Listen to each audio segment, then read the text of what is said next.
మనకి బంధుజనం చాలా ఎక్కువ ఉందనుకోండి. వాళ్ళందరినీ చూసి మనం మురిసిపోతామా? వందల బంధాలు ఉండొచ్చు.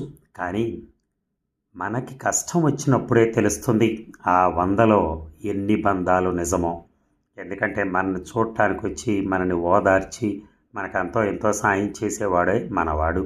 అంతేకాని ఎప్పుడో కనపడినప్పుడు హాయ్ అంటే హాయ్ అని అటు ఇటు తిరిగేసి జనాలతో పాటు కాసేపు ఉండి వెళ్ళిపోయి తర్వాత మనం ఏదైనా అవసరం ఉన్నప్పుడు ఏదైనా మాట్లాడినప్పుడు మాత్రం అబ్బే అలాంటిది ఏం లేదురా, ఎక్కడ ఉన్నారా అది ఇది అంటారు చూసారా.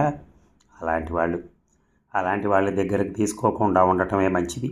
ఎందుకంటే కష్టం వచ్చినప్పుడే మనిషి అంటే. అంతేగాని కష్టం వచ్చినప్పుడు నీకు నీకు అనుకూలంగాను నీకు కష్టం వచ్చినప్పుడు నీకు అనుకూలంగా చేసినప్పుడు నాకు కష్టం వచ్చినప్పుడు నువ్వు అనుకూలంగా చేయాలి కదా. సో జరగట్లేదు అంటే ఏంటి?